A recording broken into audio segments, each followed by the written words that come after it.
If you know the Iliad at least a little bit, yes, this is the ship chapter. Will I draw all of them? I will try. Is there any story happening before the list? Yes. Zeus can't sleep, and in contrast, Agamemnon has some strange dreams that require our attention. So without further ado, let's explore them. Zeus couldn't sleep that night. How is he gonna make Achilles great while decimating the other Achaeans? At last, he sent a dream to Agamemnon, let him know that he should take all the Greeks and attack Troy now. The gods were all on his side. As Agamemnon awoke, he knew what he had to do. Agamemnon called all the leaders and told them of his dream. Victory was close, but he wanted to test his soldiers first. I will tell them to go home on their ships, and your job will be to restrain and stop them, said Agamemnon to other generals.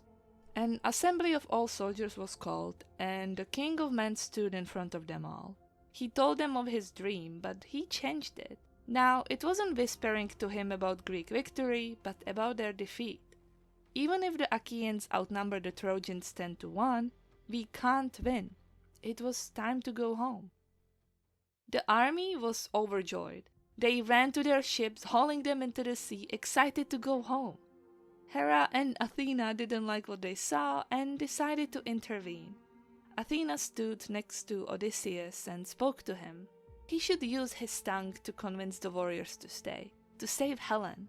If they left now, then all of their debts would come in vain, and Odysseus listened. He talked to the kings, generals, and leaders of the other armies. Did they not hear what Agamemnon said at the council? He's testing them. They had to control their warriors and bring them back into the fight. And when he saw a commoner or a soldier, he wagged them with a scepter he stole from Agamemnon to wake up and listen. I'm not making this up. And slowly all soldiers made it back to the assembly, ready to listen to the king. Except one. Thersites was a soldier who wasn't convinced. He was screaming insult after insult and trying to make others laugh.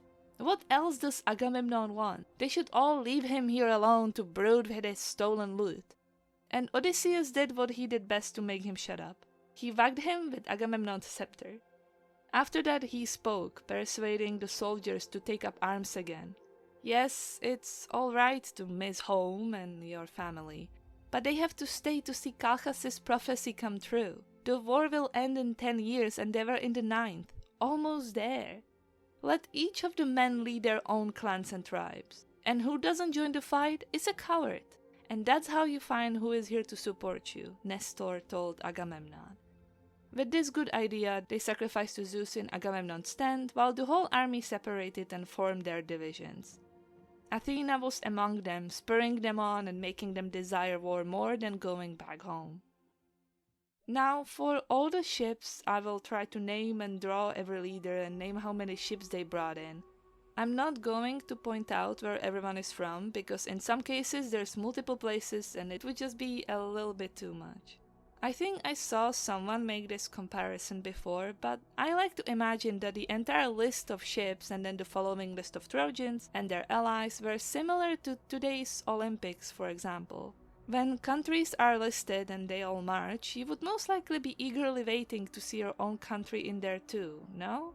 I imagine this was the same back in the day. Whenever my little town in Czech Republic gets mentioned on the TV, my mom excitedly sends me a timestamp of where to watch. If a bard sang that my little town brought a ship over to conquer Troy, you bet that me and my friends would be cheering the bard on. I would like you to imagine that as we go forward.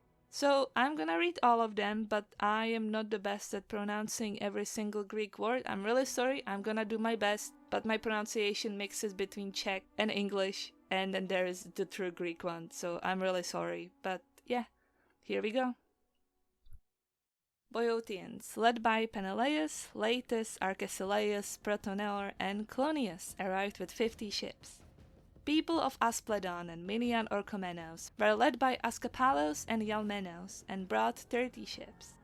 Phocians, led by Schedius and Epistrophos, sailed on 40 ships. Locrians, led by Lesser Ajax, rode the wave on 40 ships. The Abantes, led by Elephenor, brought 40 ships. Athens, led by Menestaius, arrived with 50 ships. Salamis and their leader great Ajax put 12 ships by the Athenian lines.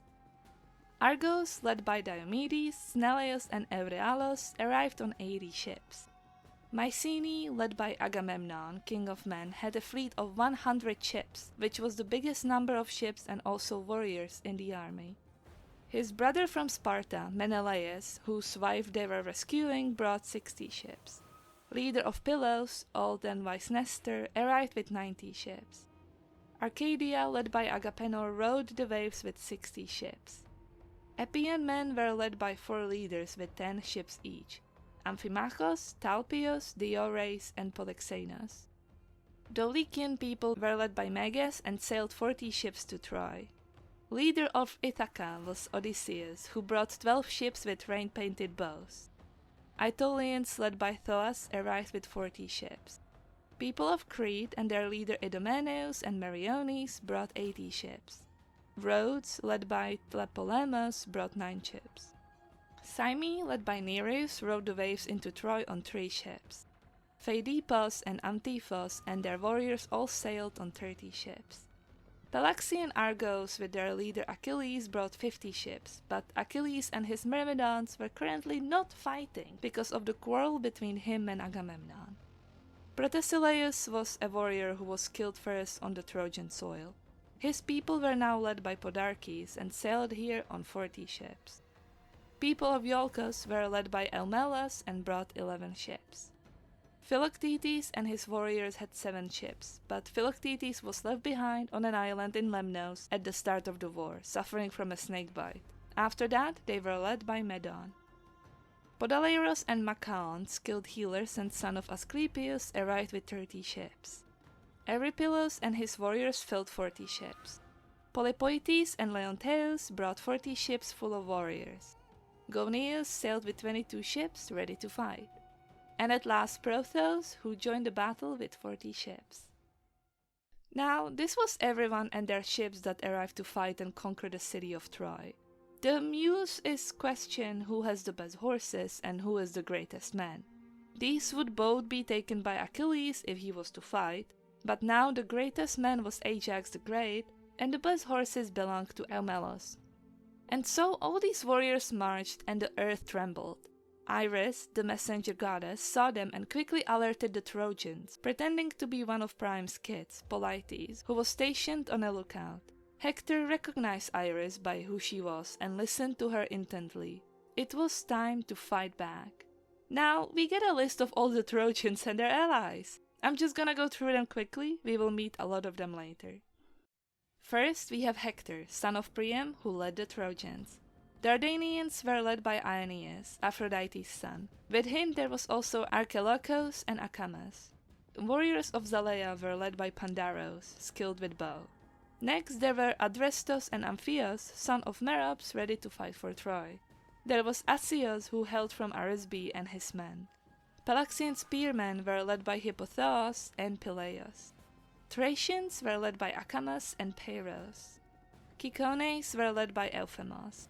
Paeonians were led by Pyraechmes. Paphlagonians were led by Pelamenes. Halizones were led by Odios and Epistrophos. Mysians were led by Chromis, an augur named Enomas, who was killed by the hands of Achilles.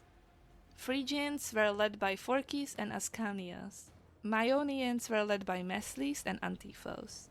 Carians were led by Nastes and Amphimachos. Nastes was sadly a fool who wore gold into battle and was soon killed by Achilles, who stripped him of all his armor. And at last Sarpedon and Glaucus led the Lycians. Now this is the end of book 2.